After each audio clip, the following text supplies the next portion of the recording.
Welcome back to Instables, everyone. Happy Saturday. Hope you guys are having a great weekend. I wanted to go over an update with you guys on MULN. We went over them last week. We did have a continuation on higher, and then we did have a pullback midweek. A lot of people have been wondering, are we going to have a bounce back from this pullback that we had this week? What exactly is going to give us confirmation on that continuation on higher? I'm going to go over exactly what we're looking for here, guys, to continue on higher. Now, before we jump into this, all I ask in return is you smash that like button. And if you do not want to miss any of our market updates or our potential breakouts that I mentioned throughout the week, hit subscribe. And if you guys are day traders or you guys are looking for intraday perspective breakouts all throughout the week, go to instables.com in the description below, and only for $15 a month, you guys will never miss a breakout alert the day again. So let's jump into this one.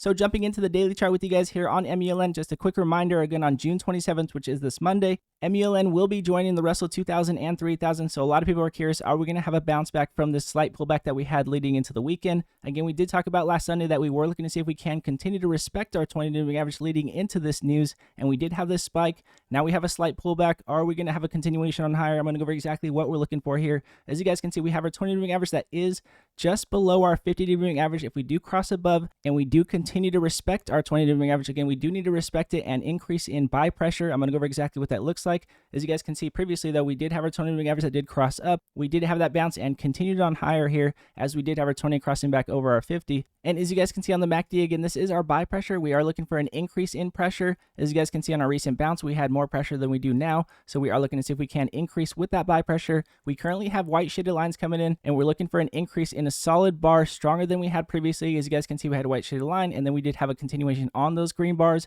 We are looking for the same thing and an increase in pressure to at least try to continue on above 171, which is our highs that we had on Wednesday. So we will be looking to see if we can continue to respect our 20-day moving average as we are crossing above here, and then look to see if we can break over 171 with that increase in buy pressure here on the MACD to make sure we do confirm. And the reason why we have a chance to continue here is because we have our EMA lines that are just crossing above the median of our MACD. If that does continue, then we can continue on higher. However, again, we do have our EMA lines crossing through the middle of our MACD, which is, again, as you guys can see, if we were to be crossing at this point and we did continue on higher in front of the MACD, that would be more bullish. And so since we are crossing through the middle of the MACD, we do need still that increase in buy pressure. We are going to stay cautious to see if we can break over 171 with that increase in buy pressure. That will be that confirmation that we're looking for here. And again, this is an intraday perspective play. I know a lot of people are curious about long plays with MULN or possible longer swings. That will be predicated on exactly if we do continue on with this momentum. So again, that is why I'm going over the intraday play, and in the Instables, and we do focus on intraday plays. And real quick to go over our Bollinger Bands, again, representing compression and decompression. As you guys can see,